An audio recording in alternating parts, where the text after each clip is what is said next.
শুধু আপনারা তো অভিযোগই দেখিয়ে থাকেন, আপনারা যে বিধায়ক যে ভালো ভালো কাজ করছে সেগুলো দেখাবেন। কয়েকটা পোস্ট দেখেছি যে বরাকের মেরুদণ্ডহীন বরাকের নেতা মন্ত্রীরা কেটে কেটে পার লাইনটা বন্ধ করেছি। আপনাদের কথাবার্তা তো সেটাই বোঝা যায়। পার লাইনে ধস হয়ে যেতে সেটাতে এমএলএ কী করে? যে আপনাদের স্টুডিওতে আমি সব পেপারস নিয়ে আসবো, সবগুলো আপনাদেরকে দেবো, একটা 1 ঘন্টার একটা শো একটা আপনার আমাকে দিন। গুয়াহাটি থেকে দুবাই যেতে হলে 14,000 টাকা এবং গুয়াহাটি থেকে শিলচর যেতে হলে 13,000 টাকা। আপনি জনপ্রতিনিধি, আপনাকে প্রায় জনপ্রতিনিধি, হ্যাঁ জনপ্রতিনিধি, আমি উত্তর দিচ্ছি জনপ্রতিনিধি। আমরা 15 জন বিধায়ক গিয়েছিলাম মাইবঙ্গে, ওখানে গিয়েছিলাম, গিয়ে কুদাল দিয়ে ট্রেনটা বন্ধ করেছি। বরাকের সন্তান হিসাবে যে কোনো সমষ্টি থেকে যদি ইলেকশন খেলি যদি, তাহলে মানুষের সেই আশীর্বাদ, মানুষের সেই ভালোবাসা আমার সঙ্গে থাকবে। 26-এর নির্বাচনের অঙ্ক মেলাতে উত্তর করিমগঞ্জ ছেড়ে কাটিগড়াতে নির্বাচনী প্রচারে ব্যস্ত থাকার অভিযোগ একজন বিধায়কের বিরুদ্ধে। নিজের সমষ্টির একের পর এক বিভিন্ন ধরনের যে রাস্তার বা বিভিন্ন ধরনের খবর আমরা বিগত দিনে প্রচার করে আসছি, এবং যেজন বিধায়কের বিরুদ্ধে অভিযোগ উত্থাপন হয়েছে সেই বিধায়ক কমলাক্ষ দেববরগাছ ইতিমধ্যে আমার সাথে রয়েছেন। আপনার যে বিধান উত্তর করিমগঞ্জ সমষ্টি, সেই সমষ্টির রাস্তাঘাটের অবস্থা অত্যন্ত খারাপ। আমরা বিভিন্ন প্রতিবেদন, গতকাল একটা প্রতিবেদন আমরা প্রকাশ করেছি, সেই ক্ষেত্রে আপনার উপর অভিযোগ উত্থাপন করছেন আপনার সমষ্টির মানুষ, আপনার বিরুদ্ধে প্রতিবাদ করা পরিলক্ষিত হয়েছে। আপনি বিধানসভা কেন্দ্রে থাকেন না, আপনি কাটিগড়াতে নির্বাচনী প্রচারে ব্যস্ত। আমি একটা জিনিস দেখতে পেরেছি আপনাদের, বিশেষ করে আপনাদের চ্যানেলে আমি বলতে হচ্ছে জিনিসটা, আপনারা একটা রাস্তা দেখিয়ে দেবেন, যে দেখিয়ে 20 জন মানুষ জিন্দাবাদ জিন্দাবাদ, সেটাতে ক্রেডিবিলিটি নষ্ট হয়। নিউজ চ্যানেলের মানে একটা যখন আপনার সংবাদ মাধ্যম, তো মানুষ হোক বা 10 জন মানুষ, সেই আমার কথাটা বলতে দিন, আমার কথাটা বলতে দিন। আপনি কথা বলেছেন যে এতে চ্যানেলের ক্রেডিবিলিটি নষ্ট হয়। তা আমি আপনাকে বলবো যে আপনারা যে একটা জিনিস, যেটা 2011-তে আমি বিধায়ক হয়েছি, এর আগে কত কিলোমিটার রাস্তা ছিল এবং বর্তমানে কত কিলোমিটার রাস্তা হয়েছে, আমি সেটা বলতে চাই না যে সব রাস্তা হয়ে গিয়েছে, থাকবে, সেটা অস্বীকার করার মতো নেই। যে একটা কনস্টিটিউয়েন্সিতে, আমি মনে করি মুখ্যমন্ত্রীর কনস্টিটিউয়েন্সি যান যদি, আপনি মাননীয় মুখ্যমন্ত্রী কনস্টিটিউয়েন্সি যান যদি, ওখানে গিয়ে আপনি 5-10টা রাস্তা বের করতে পারবেন যেখানে রাস্তা হয়নি। তো ব্যাপার হচ্ছে গিয়ে, যদি আপনারা যদি এরকম থাকে যে না আমি উত্তর করিমগঞ্জ বিধায়কের এগেনস্টে আমি একটা নিউজ দেখাবো, আপনারা পাবেন।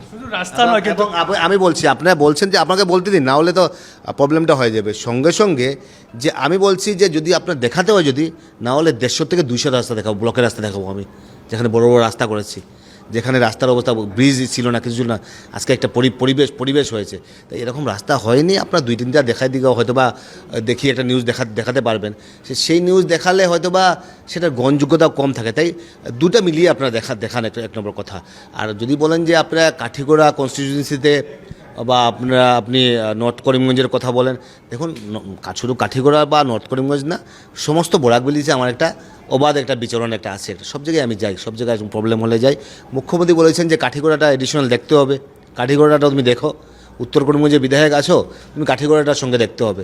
তাই কাঠিগড়া বিশেষ করে আমি মনে করি যে রাস্তাঘাটের ক্ষেত্রে বা প্রবলেমের ক্ষেত্রে কাঠিগড়া বিগত দিনে অনেকগুলো কাম হয়নি। তাই সামনের দিনে মুখ্যমন্ত্রী মহোদয় এখনও 30 কোটি টাকা দিয়েছেন নর্থ করিমগঞ্জে, কাঠিগড়াতে দিয়েছেন।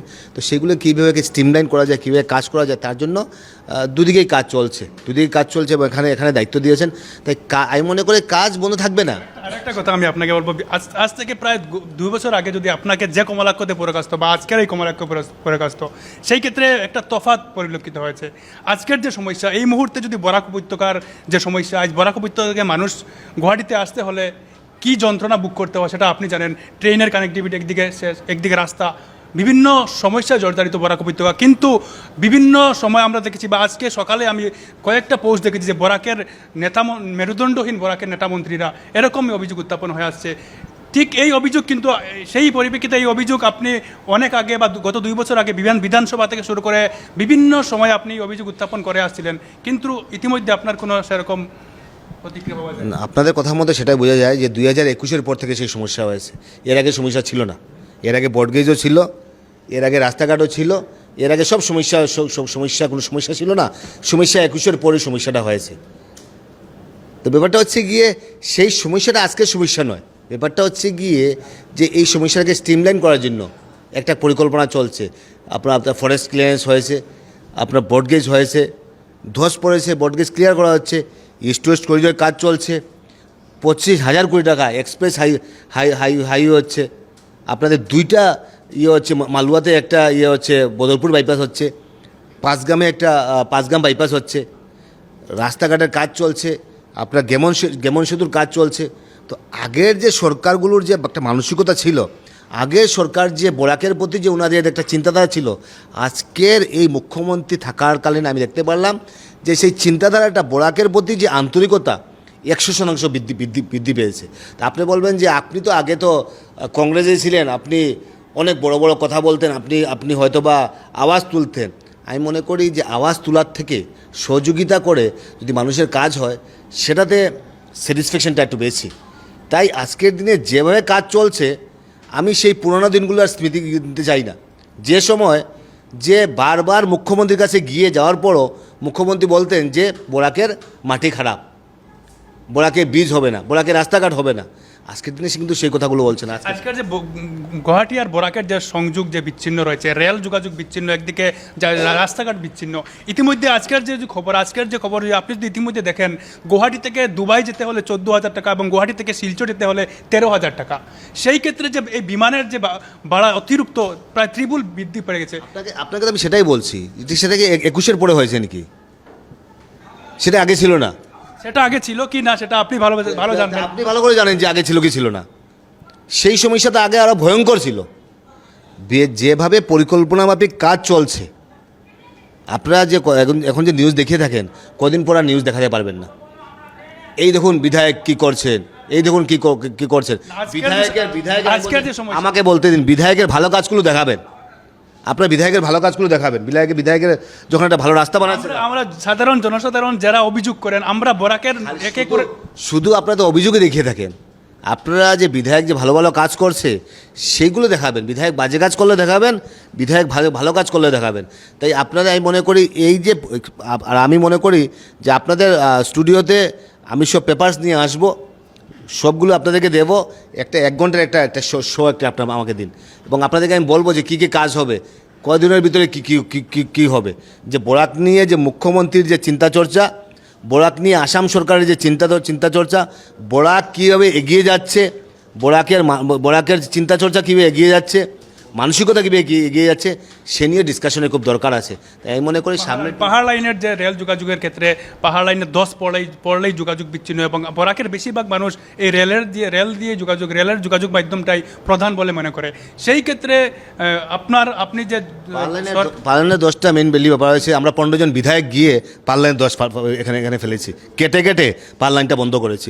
আপনার কথাবার্তা তো সেটাই বোঝা যায়। পার্লামেন্টে 10 হয়েছে, সেটাতে এমএলএ কি করবে? স্থায়ী সমাধানের ক্ষেত্রে সেটা কোনো স্থায়ী সমাধান হয় না। ধস হয়, ইটস এ ন্যাচারাল ক্যালামিটিস। আপনাদের সামান্যতম একটা চিন্তাচর্চা থাকতে হবে। আপনাদের ধস পড়েছে, সেটাতে আপনি বিধায়ক বলছেন, আপনি আমাকে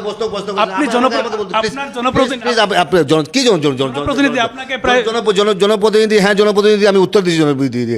আমরা 15 জন বিধায়ক গিয়েছিলাম মাইবঙ্গে, ওখানে গিয়েছিলাম, গিয়ে কুদাল দিয়ে ট্রেনটা বন্ধ করেছি। আপনারা সরকারকে প্রশ্ন করতে পারেন। সরকার তো কাজ করছেই, সরকার তো কাজ করছেই। আপনারা এই অভিযোগটা 3 দিনের ভিতরে, 2 দিনের, কালকে থেকে আবার ট্রেন লাইন চালু হবে।